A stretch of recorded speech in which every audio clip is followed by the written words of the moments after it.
And again, most people sense something is wrong long before they can explain it. Governmental decisions no longer seem fair and neutral. Guidance contradicts common sense, and enforcement feels selective and open to claims of two-tier justice. The unease a citizen faces gradually hardens into incredulity and a demand for answers. I hope to answer a few of those questions today. The British service, structured on principles established in 1854, exists to provide impartial advice to ministers and implement governmental policy without political or ideological bias. All civil servants are bound by the Civil Service Code, a contractual and statutory framework under the Constitution Reform and Governments Act 2010, which enshrines integrity, objectivity, and impartiality as core obligations. While personal beliefs are permitted, they must never influence official decisions or actions, which make the civil service a cornerstone of neutral advice and administration, a vital function about which so much is obviously hinged. In March 2024, The Times published a report highlighting their serious concerns about impartiality within the civil service, particularly relating to the Gaza-Israel conflict. The article alleged that an internal network of Muslim civil servants, connected through a mailing list of over 700, was pursuing an unlawful agenda that contravened the bounds of their employment, influencing hiring practices in their favour and shaping departmental policy rather than just simply implementing it. Now, that's not a minor matter. It's an assertion of immense and self-evident importance, making a mockery of the whole decision-making process if true. A process that employs almost 550,000 employees across Whitehall in sensitive positions.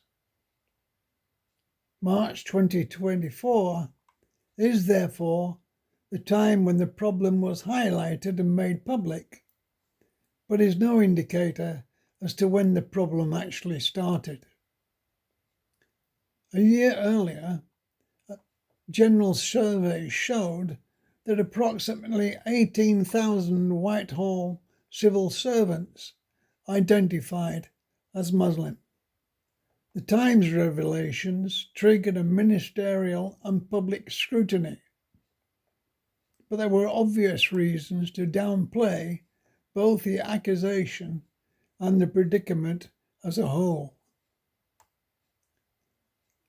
The organisation at the centre of the controversy was the Civil Service Muslim Network, a formally recognised internal group that brought together hundreds of Muslim civil servants with a claim to providing networking opportunities and supporting Muslim staff at work. Similar organisations exist for other ethnic groups. Within days of the Times expose, the Muslim network was formally dismantled and banned by the Cabinet Office, acting upon instructions from senior Tory ministers. While that action in itself was clearly insufficient to placate troubled ministers or Times readers, and the promise of a cabinet inquiry into the affair was consequently promised. It was a surprise then, when several months later, the official inquiry ended with a statement that the Muslim Network inquiry had found no case to answer and that investigations were unable to identify any area and/or individuals where further investigation may be required. As you now ponder upon that reply, so did others. It was an obvious red flag to the Times reporters, their readers, and a change in government from Tory to Labour wasn't likely to enhance their call to reopen something which had been conveniently sidelined. More proof and governmental clarification was needed, and they proceeded to gather both. In June 2025, the Times published new video recordings from the webinars, providing direct evidence of actions and statements that were previously alleged, but never proven or addressed by disciplinary procedures. At the same time, Freedom of Information disclosures revealed that the true scope of the Cabinet official inquiry, it pointed to a whitewash without any art or pretensions to be anything other than that. It had been non-judicial, unable to impose any retribution or disciplinary actions, but worse was to follow. The public thought, or was led to believe, that the Cabinet was investigating the actions of the 700 associated within the mailing list and the various departments they worked for. But instead, the no further action finding had in fact been related to the deeds of one single man. He had in fact been the only person investigated, a complete and utter sham. There was never an intention to deal with the dangerous matter at hand, and to this day, the Tory ministers have not raised an objection to the way in which the affair was settled. One has to raise the question, were they complicit or just so inept that they didn't even realise the import of their failure? When Labour assumed office and the Times raised the opportunity to reopen the investigation in 2025, the government chose inaction. No meaningful investigation has ever been initiated. There's an obvious conclusion to be drawn from all those factors that I have listed, and of course they can be substantiated through public records. The total number of civil servants have in fact increased by approximately 110,000, which provides greater scope to manipulate recruitment and increase internal influence. There's no reason to doubt that the opportunity and the results of their agenda has since intensified rather than be diminished. Now here's a sobering thought. Approximately 80% of registered voters either did not vote in the last general election or voted for a different party to Labour. So Labour's purported landslide was in fact achieved with about 20% of the total registered electorate, despite their large number of seats. Now, the only reason I've mentioned that is that these statistics point to a limited honeymoon period, and therefore an early onset of claims about two-tier governance and lawfare were hardly surprising. an adept Prime Minister, aware of the Times fiasco and its claims of undue influence being wielded by Muslims, would obviously proceed with caution at a time when London was filled with pro-Palestine marchers from dozens of university campuses. He would do his best to quell such scathing accusations and claims of favouritism. Well, you'd think so, but you'd be wrong. One of the earliest appointees to one of the most important, if not the most important posts in the land, was to a self-professed devout Muslim, to whom a non-elected body with an annual spend of £2.4 billion is solely answerable to and for the accounting and distribution of unbiased legal aid. Think about that. 2.4 billion unbiased legal aid. And the person responsible for checking the accounts and overseeing the whole is the Lord Chancellor. That same person is responsible for the final approval of judicial appointments throughout the realm.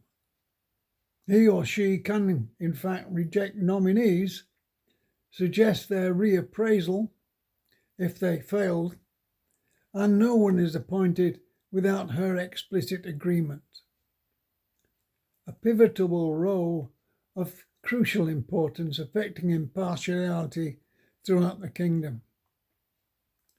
And therefore, it's perfectly placed to blow the whole concept of Muslim participation to smithereens.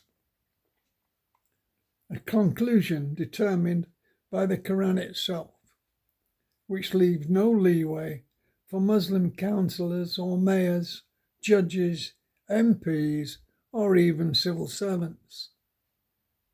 And that's a big claim. But Quran 5:47. Whoever does not judge by what Allah has revealed is defiantly disobedient. Quran 12:40. Legislation is for none but Allah. Quran 32:2. The defiantly disobedient will have their refuge in hell, to which they are returned whenever they seek escape. Now, the British are not the ones bringing religion into politics. It's an alien religion from a different culture that's doing that. But now it can be clearly seen that they're placing themselves in a tight vice from which there is no escape. No dilemma exists. Divine law, and by extension Sharia law, always take precedence whenever a conflict of interest arises. Therefore, there is no role for them in politics or governance in a democracy. They're unable to represent a constituent without conflict of interest. In a democracy, their allegiance to Islam makes any role subjective and therefore incompatible. Well, there you go. It's getting a little boring, perhaps. The quickest route between 2 points is not always the most interesting or memorable of journeys, so I'm going to meander slightly with a wee poem, but what I have to say is still relevant. High above Parliament there soars a clock tower, containing the chiming bell, Big Ben. The hands say, it is as it is, but its Gothic style points backwards to an eerie what was then. If a man's testimony was doubtful, the real truth could be revealed by irons in the fire. We tried and found guilty over 1,000 witches who died in our righteous ire. Paces away from Marble Arch stood a horror of Tyburn and the busy Hangman's Tree. Now a buzz of excitement is threading through crowds of those who wait and wish to see. 10 to 50,000 weekly, with vendors, pickpockets, and seat sellers doing a roaring trade. 3 giant beams, each with 8 gallows, dropping 24 dancers just after their speeches were made. Let the family picnic and jovial atmosphere gradually fade from view. For across the town at Bedlam, the sane are already forming up their queue. Up to 96,000 tourists annually paying pence to take up their tour. Watching purged and blistered inmates drag their chains across the floor.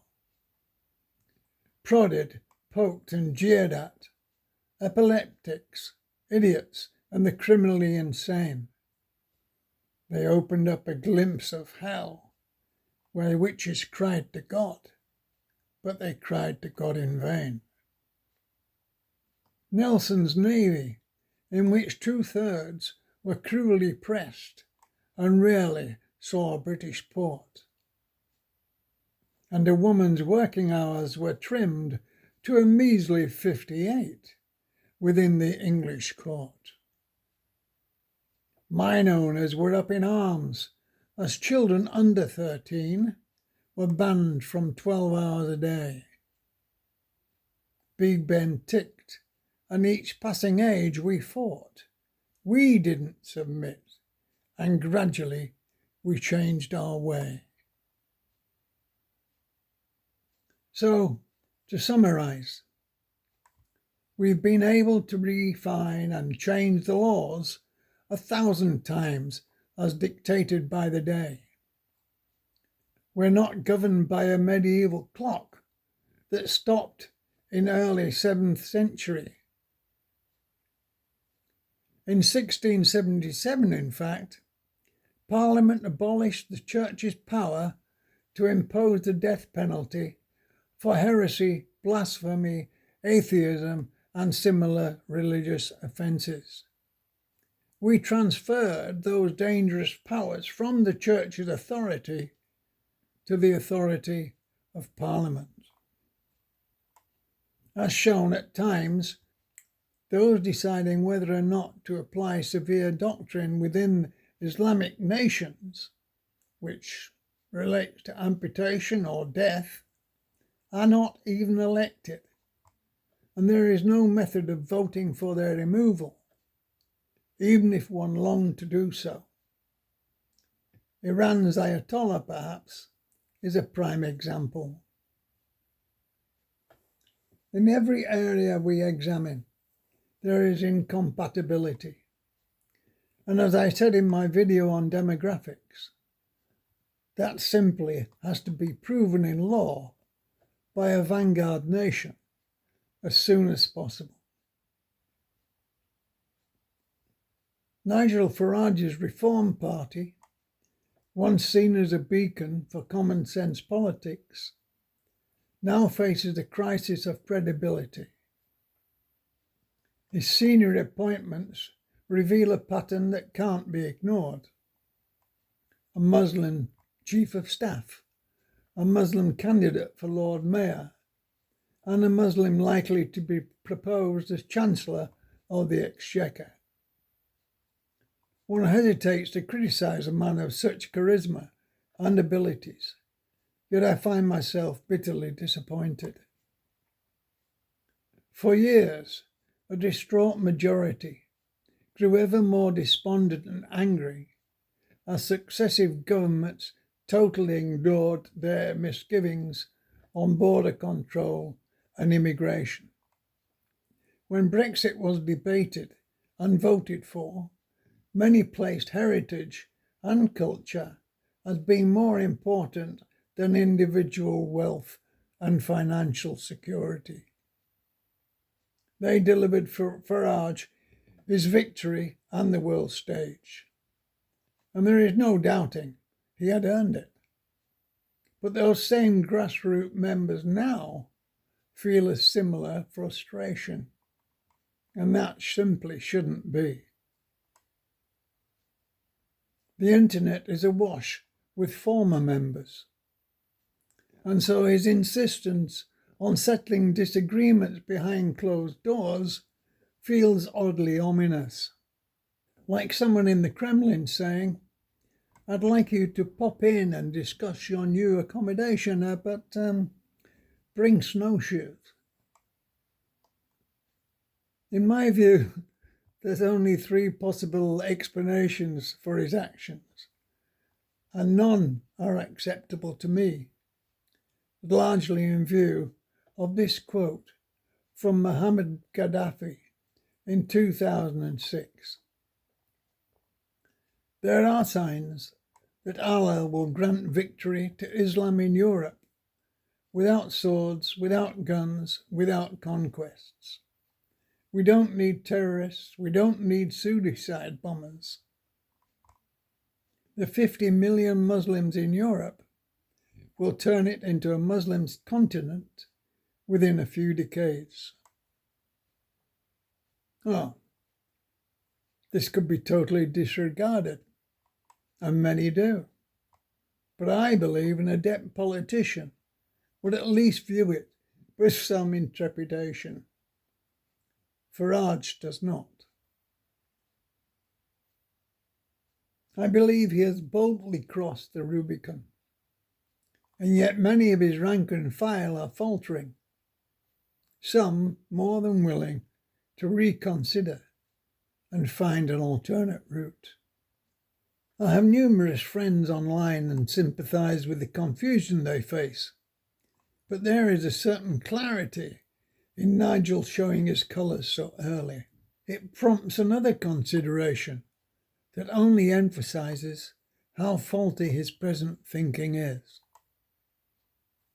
It's one thing to observe how democracy is being warped after centuries of development. It's quite another to support and develop the flaw. Since the Magna Carta, the king, and therefore all his subjects, are subservient to the law, which is to be observed impartially throughout the realm.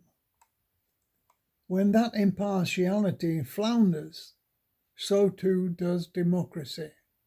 It ceases to function. The same law applies to the equal distribution of tax income and opportunity. They're all good basic values. That even-handedness is crucial, but impossible if one divides or allows the division of the constituency into areas determined by religion. For memories living in predominantly Muslim areas, the consequences are immediate and personal. Representatives whose loyalties are influenced by religious obligations may prioritize co-religionists over all others, consciously or unconsciously. Therefore, a non-Muslim constituent risks being underrepresented, their concerns sidelined, and their access to fair treatment diminished. Democracy depends on elected officials being accountable to all constituents equally. Queuing and fairness of typical British traits were known for both. The whole then smacks of British religious strife before the Bill of Rights in 1689 and is a serious retrograde step. In other words, manifestos and policies are to be thrown into the gutter in favour of favouritism through religious bloc voting.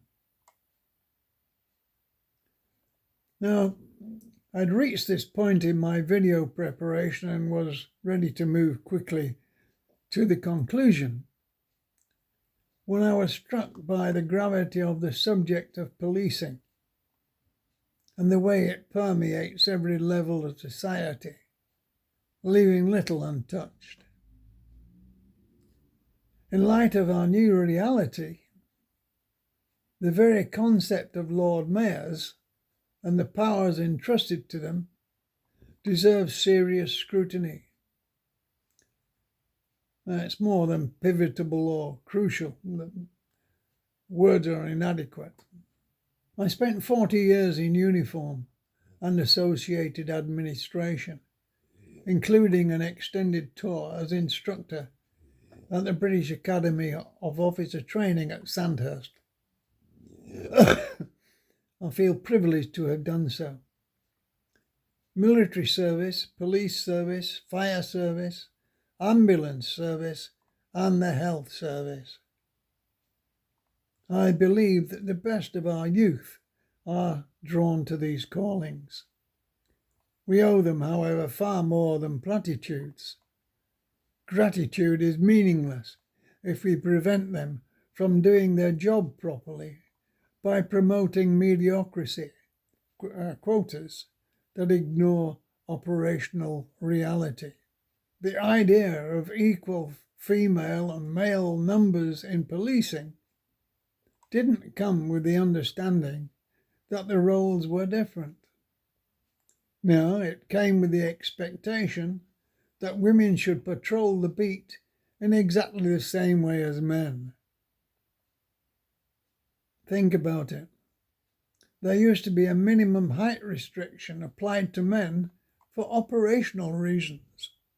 The same reason they were given a bloody truncheon. Yet now, even women have no minimum height applied to open patrolling, so the restrictions on men can no longer apply either.